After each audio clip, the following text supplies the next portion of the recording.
Hi dears, welcome to variety recipes. ഇന്ന് വളരെ എളുപ്പത്തിൽ ഉണ്ടാക്കാൻ പറ്റിയ ഒരു ബ്രേക്ക്ഫാസ്റ്റ് സ്നാക്കാണ് നിങ്ങൾക്ക് ഷെയർ ചെയ്യാൻ പോകുന്നത്.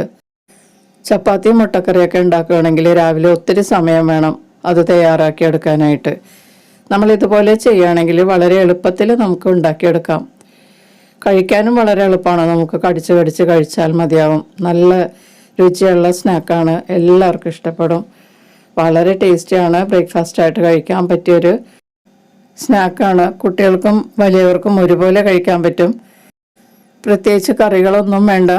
ഇത് ഉണ്ടാക്കിയ ഉടനെ തന്നെ ചൂടോടുകൂടി കടിച്ച് കടിച്ച് കഴിച്ചാൽ മതിയാകും. അപ്പോൾ നമുക്കിതെങ്ങനെയാണ് തയ്യാറാക്കുന്നതെന്ന് നോക്കാം. ഒരു ബൗളിലേക്ക് 1 കപ്പ് പൊടി ചേർക്കുക. മൈദമാവോ ഗോതമ്പ് മാവോ നിങ്ങൾക്ക് ഇഷ്ടമുള്ള മാവ് ചേർക്കാം. ഇതിലേക്ക് ടേസ്റ്റിനുള്ള ഉപ്പ് ചേർത്തിട്ടൊന്ന് മിക്സ് ചെയ്ത് കൊടുക്കാം. ഇനി 1/2 കപ്പ് തിളച്ച ചൂടുള്ള വെള്ളം ഇതിലേക്ക് ചേർക്കാം. 1 കപ്പ് പൊടിക്ക് 1/2 കപ്പ് വെള്ളമാണ് ഇതിലേക്ക് ചേർക്കുന്നത്. അത് 1/2 കപ്പ് വെള്ളം അളന്നെടുത്തിട്ട് തിളപ്പിച്ച് ഇതിലേക്ക് ഒഴിക്കാം. തിളച്ച ചൂടോടുകൂടി തന്നെ ഒഴിക്കണം. നല്ലതുപോലെ കുഴച്ച് പൊടിയെല്ലാം നനഞ്ഞു കഴിയുമ്പോൾ ഇതിലേക്ക് 2 ടീസ്പൂൺ എണ്ണ ചേർത്ത് കൊടുക്കാം. വെജിറ്റബിൾ ഓയിൽ ഏതെങ്കിലും ചേർക്കാം. എന്നിട്ട് വീണ്ടും നല്ലതുപോലെ കുഴച്ച് നല്ല സോഫ്റ്റ് മാവാകുന്നത് വരെ തേച്ച് കുഴക്കുക. ഒരു 5 മിനിറ്റ് 10 മിനിറ്റൊക്കെ തേച്ച് കുഴക്കുകയാണെങ്കിൽ നല്ല സോഫ്റ്റ് ആയിട്ടുള്ള മാവ് കിട്ടും. ഇപ്പോൾ മാവൊക്കെ നല്ലതുപോലെ സോഫ്റ്റ് ആയിട്ടുണ്ട്. ഇനി ഇത് അല്പം എണ്ണ തടവിയതിന് ശേഷം കുറച്ച് നേരം നമുക്ക് റെസ്റ്റ് ചെയ്യാൻ വെക്കാം. ചപ്പാത്തി ഉണ്ടാക്കുമ്പോഴും പൂരിയൊക്കെ ഉണ്ടാക്കുമ്പോഴും മാവ് കുഴച്ചതിന് ശേഷം കുറച്ച് നേരം റെസ്റ്റ് ചെയ്യാൻ വെക്കണം. അതിനുശേഷം ഉണ്ടാക്കിയാൽ നല്ല സോഫ്റ്റായിട്ട് ഇരിക്കും. ഇതിൽ ഫില്ലിംഗ് ആയിട്ട് ഉപയോഗിക്കുന്നത് ഞാൻ 2 കോഴിമുട്ടയാണ്. അത് ഞാൻ പുഴുങ്ങി അതിൻ്റെ തോടൊക്കെ കളഞ്ഞു വെച്ചിരിക്കുകയാണ്. അതൊന്ന് സ്ലൈസ് ചെയ്തെടുക്കാം. വളരെ നേരിയതായിട്ട് കട്ട് ചെയ്തെടുക്കണം. ഒരെണ്ണം ഞാൻ കട്ട് ചെയ്തെടുത്തിട്ടുണ്ട്. അത് നമുക്കൊരു ബൗളിലേക്ക് മാറ്റാം.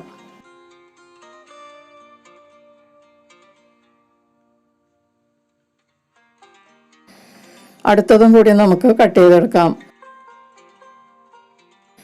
ഇതോടൊപ്പം ഈ ചാനൽ ആദ്യമായി കാണുന്നവരും ഇതുവരെ സബ്സ്ക്രൈബ് ചെയ്യാത്തവരും സബ്സ്ക്രൈബ് ചെയ്തൊന്ന് സപ്പോർട്ട് ചെയ്യുക. അതിനടുത്തുള്ള ബെല്ലൈക്കൺ എനേബിൾ ചെയ്ത് എൻ്റെ അടുത്തടുത്ത വീഡിയോസ് ഉറപ്പുവരുത്തുകയും ചെയ്യാം. അപ്പോൾ എഗ്ഗ് 2ഉം കട്ട് ചെയ്തെടുത്തിട്ടുണ്ട്. നമുക്ക് ഇത് ഒരു ബൗളിലേക്ക് മാറ്റാം. ഇപ്പോൾ മാവ് കുഴച്ച് വെച്ചിട്ട് 1 മണിക്കൂർ കഴിഞ്ഞിട്ടുണ്ട്. മാവൊക്കെ നല്ല സോഫ്റ്റ് ആയിട്ടിരിക്കുകയാണ്. മാവ് ഒന്നുകൂടി കുഴച്ചതിന് ശേഷം നമുക്ക് ഈ പാത്രത്തിൽ വെച്ചിട്ട് മാറ്റി വയ്ക്കാം. ഇനി പലകയിലേക്ക് അല്പം പൊടി തൂകിയിട്ട് ഈ മാവ് എടുത്ത് ഒന്ന് ഉരുട്ടിയതിന് ശേഷം 2ആക്കി കട്ട് ചെയ്യാം. ഞാൻ 2 പേർക്കുള്ള സ്നാക്കാണ് ഇപ്പോൾ ഉണ്ടാക്കുന്നത്. 1 കപ്പ് പൊടി കൊണ്ട് 2 പേർക്കുള്ള സ്നാക്ക് ഉണ്ടാക്കാം. ഒരെണ്ണം ഒരാൾക്ക് മതിയാകും. 2ആയി കട്ട് ചെയ്തതിന് ശേഷം നമുക്കിതൊന്ന് ഉരുട്ടി വയ്ക്കാം. ഇനി ഓരോ ഉരുളയും നമുക്ക് ഒന്ന് പരത്തിയെടുക്കാം.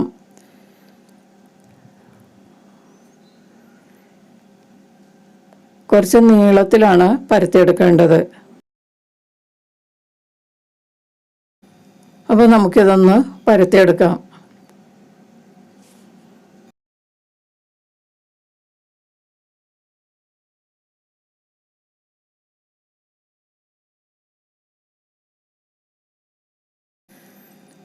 അപ്പോൾ ഒരെണ്ണം ഞാൻ പരത്തിയെടുത്തിട്ടുണ്ട്. നീളത്തിൽ ഇതുപോലെ പരത്തിയെടുക്കണം.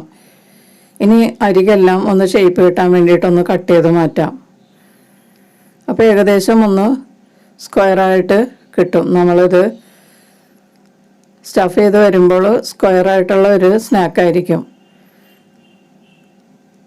അപ്പോൾ അരികെല്ലാം കട്ട് ചെയ്തൊന്ന് ലെവൽ ചെയ്യാം. ഇനി നമുക്കിതിലേക്ക് സ്ലൈസ് ചെയ്ത് വെച്ചിരിക്കുന്ന എഗ്ഗ് വെച്ച് കൊടുക്കാം.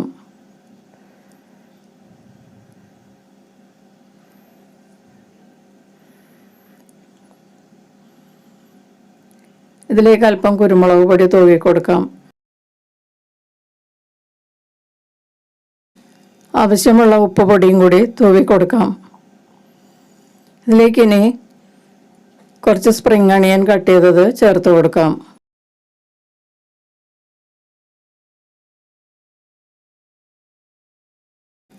മോസറില്ല ചീസ് കുറച്ച് ചേർത്ത് കൊടുക്കാം. ചീസ് ഓപ്ഷണലാണ്, അത് ഇഷ്ടമല്ലാത്തവർക്ക് അത് അവോയ്ഡ് ചെയ്യാം കേട്ടോ. ഇനി ഇത് ഒരരികിൽ നിന്നൊന്ന് മടക്കിയെടുക്കാം. അറ്റമെല്ലാം ഒരേ ലെവലിൽ വരത്തക്ക വിധം ചേർത്ത് വയ്ക്കുക. എന്നിട്ട് നടുവിൽ പ്രസ് ചെയ്തതിൻ്റെ ഉള്ളിലുള്ള എയറൊക്കെ ഒന്ന് കളഞ്ഞതിന് ശേഷം 3 സൈഡും നല്ലതുപോലെ പ്രസ് ചെയ്ത് ഒട്ടിച്ചെടുക്കുക. ഇപ്പോൾ ഒന്നാമത്തെ സ്നാക്ക് നമ്മൾ സ്റ്റഫ് ചെയ്ത് ഒട്ടിച്ചെടുത്തിട്ടുണ്ട്. ഇത് നമുക്കൊരു പാത്രത്തിലേക്ക് മാറ്റി വയ്ക്കാം. കയ്യിലെടുത്തതിന് ശേഷം അരികെല്ലാം വീണ്ടും ഒന്നുകൂടി ഒട്ടിക്കാം. ആവശ്യമെങ്കിൽ അരികിലൊക്കെ കുറച്ച് വെള്ളം തടവിയതിന് ശേഷം മടക്കി ഒട്ടിച്ചെടുക്കാം. ഞാനതൊരു പാത്രത്തിലേക്ക് മാറ്റിയിട്ടുണ്ട്. ഇനി നമുക്ക് രണ്ടാമത്തതും കൂടി പരത്തിയെടുക്കാം. രണ്ടാമത്തതും പരത്തിയെടുത്തിട്ടുണ്ട്. ഇനി നമുക്ക് അരികൊക്കെ ഒന്ന് ലെവൽ ചെയ്യാം.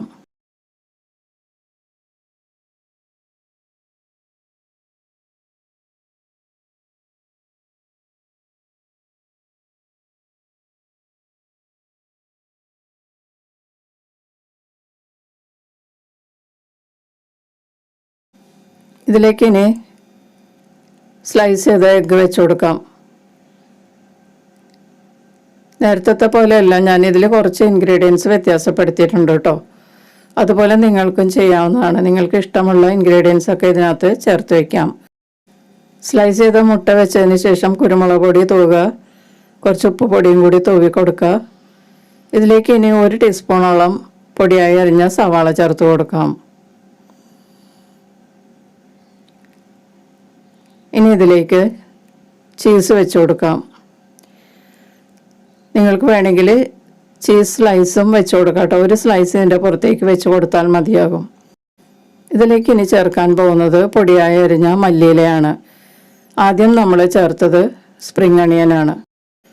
അപ്പോൾ പൊടിയായി അരിഞ്ഞ മല്ലിയില ചേർത്ത് കൊടുക്കാം. മല്ലിയില ഇഷ്ടമല്ലാത്തവർക്കാണെങ്കിൽ ഇത് ചേർക്കാതിരിക്കാം. പകരം സ്പ്രിംഗ് അണിയൻ തന്നെ ചേർക്കാം. പിന്നെ വേണമെങ്കിൽ നമുക്ക് പച്ചമുളകൊക്കെ നേരിയതായിട്ട് അരിഞ്ഞ് ഇതിലേക്ക് ചേർക്കാവുന്നതാണ്. ഇനി നേരത്തെ ചെയ്തതുപോലെ തന്നെ മടക്കിയതിന് ശേഷം ഉള്ളിൽ എയറൊക്കെ ഒന്ന് പ്രസ് ചെയ്ത് കളഞ്ഞിട്ട് അരികെല്ലാം നല്ലതുപോലെ പ്രസ് ചെയ്ത് ഒട്ടിക്കുക. നന്നായിട്ട് പ്രസ് ചെയ്താൽ ഇത് നല്ലതുപോലെ ഒട്ടിച്ച് കിട്ടും. ഇപ്പോൾ രണ്ടാമത്തെ സ്നാക്കും സ്റ്റഫ് ചെയ്തെടുത്തിട്ടുണ്ട്. ഇനി നമുക്കിത് ഫ്രൈ ചെയ്യാം. ഞാനിവിടെ ഒരു ദോശത്തവ ചൂടാക്കിയിട്ടിട്ടുണ്ട്. ഇതിലേക്ക് കുറച്ച് എണ്ണ ചേർത്ത് കൊടുക്കാം. നമ്മളിത് ഡീപ്പ് ഫ്രൈ അല്ല ചെയ്യുന്നത്, ഷാലോ ഫ്രൈ ആണ്. അതുകൊണ്ട് വളരെ കുറച്ച് എണ്ണയെ ഇതിനാവശ്യമുള്ളൂ. ഒരെണ്ണം വീതം നമുക്ക് ഇത് ഫ്രൈ ചെയ്തെടുക്കാം. മീഡിയം ഹീറ്റിൽ വേണം ഇത് ഫ്രൈ ചെയ്യാനായിട്ട്. ഒരു സൈഡ് നല്ലതുപോലെ ഫ്രൈ ആയി കഴിയുമ്പോഴേക്കും നമുക്ക് ഇത് തിരിച്ചിടാം. കൂടുതൽ ഫ്ലെയിമിൽ വെച്ചാൽ ഇത് പെട്ടെന്ന് കരിഞ്ഞു പോകുകയും ഉള്ളു വേകുകയില്ല. അതുകൊണ്ട് മീഡിയം ഹീറ്റിൽ തന്നെ 2 സൈഡും തിരിച്ചും മറിച്ചും നോക്കി പാകത്തിന് മൊരിഞ്ഞ് കഴിയുമ്പോൾ നമുക്കിത് പാനിൽ നിന്ന് എടുക്കാം.